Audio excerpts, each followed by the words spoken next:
something unpredictable, but in the end it's right. I hope you had the time of your life.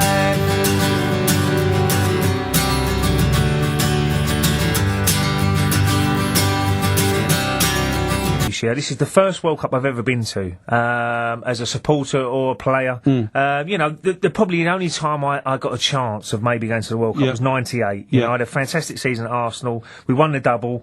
I've got Player of the Season with the likes of Patrick Vieira, Dennis Bergkamp, Tony Adams, people like that in your team. So it was a massive accolade for myself. And I got Player of the Season. And, you know, I was in the England squads under Glenn Hoddle. And Glenn was a great coach, fantastic coach. And, you know, I got injured, and probably I was one of them footballers who, you know, you can ask Gary Lewin and my old managers that any sort of little injury I'll play on. I want to play. You want to be out on that pitch. It's not one of them, I've got a little niggle there, I'm not going to play. Whatever I did, I could get out on that pitch. And there's one occasion I got injured and pulled my calf muscle, which is, you know, you're looking at 1.5, 2 weeks out. Simple as that. And you just can't, you can't play. Simple as that. So I've gone in to see Gary Lewin. Gary Lewin has said to me, you pulled your calf. You're looking at a couple of weeks. I was more gutted because I was doing so well. I was in the Arsenal team and I'm going to miss a game maybe. And, you know, to be fair, Glenn Hoddle come in and, you know, whatever he thought was right or wrong, it's no problem. Everybody's got their own opinions on what's right as a manager. And he asked me to go and see Eileen Drury. And as I went to see Eileen Drury... Now, Eileen Drury, just to explain to our listeners... She's a faith healer. The faith healer, She's a faith healer. Maybe Glenn's used doing it in years gone by. And he's helped for his career or whatever he had. But as I went to see her, went into a room... And you were a bit cynical about... I had longer hair then. I was a little bit mystified about it all, to be fair. I've never heard of a faith healer looking at my calf and it's going to get better. I thought she would have been a multi-millionaire if she could make my calf better. Because everybody would want to see her. So I went into this room, you know, a little bit sceptical, saying, well, it could happen, who knows? So as I went in, I had a bit of longer hair then. And, you know, I innocently said, because, you know, I liked her a little bit... Did she ask you to sit down in I sat on a chair, you know. She went into the bathroom. I'm thinking, well, she might get changed into something more sexier, but she didn't. No, as she come out... didn't think that, did you? No. As she come out... I can see you weren't taking this terribly seriously. Not too seriously. She put her hands on the back of my head, and innocently I said, look, short back and sides, because I did need an haircut at the time, to be fair. So, you know, I thought nothing of it. She started laughing. She looked at my calf. 2 weeks later, I'm still out for 2 weeks. My calf is still pulled. You know, what can someone do? They touch your calf. It ain't going to make it better. Well, unless they have the healing powers. Well, you know, even that, you know. Yeah, but you didn't believe that. You can't see it. I just can't see it. Anyway, the next squad come around, and I was playing ever so well back in the Arsenal team. And I was left out. So Arsene Wenger said to me, why have you been left out of the England squad? You were playing very well and you should be in that team. So I said, boss, it might have been something to do with, you know, it was on the front page of the Sun newspaper. You might be an editor then, was you? Not in those days, no. So, you know, I plead not guilty.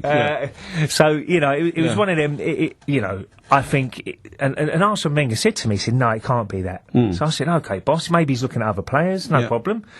Anyway, the big squad coming, this is the one you have to be in if you want to have a chance to go to the World Cup. I wasn't in it again. This is the main one, and I'm not in it. I'm thinking, I can't believe this. You know, coming to the end of the season, I've played in more or less every game for Arsenal, 36 out of 38, and I'm not in the squad. And we've won the double. You know, I've kept players out who could easily get in the England team.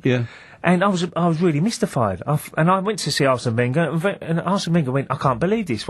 I will phone Glenn Hoddle for you. And find out what is going on. Because he played under him at Monaco. Anyway, next day in training, I come in and say, hey, boss, how'd you get on? He said, you want to hope he gets sacked, because you'll never play for England again. And I said, sorry, I don't understand this. Why? He said, because you disrespected his faith. And I thought, blimey, this is a bit over my head now. And he says short back and sides.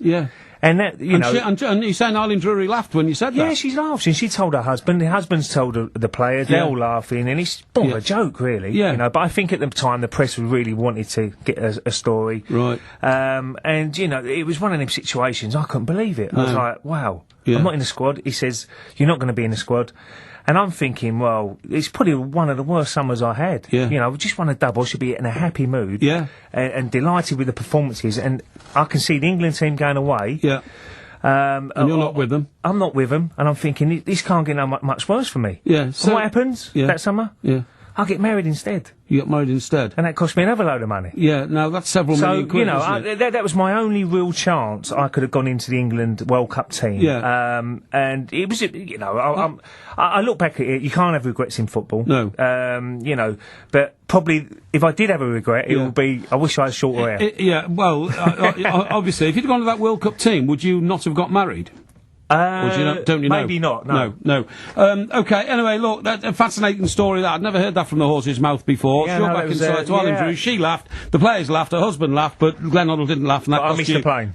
Yeah, you missed the plane. World And that Cup was the place. one where Gascoigne That got left out as well. Gazza fooling around on the smashed golf his, course, smashed the room up. Smashed the room up, yeah, okay. Right, okay, now behind all that, we were talking to Ray about marriage. He says, don't do it now until you're 30 if you've got any sort of wealth whatsoever.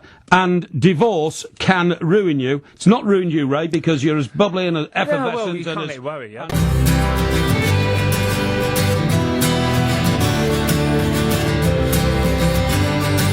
It's something unpredictable, but in the end it's right. I hope you had the time of your life.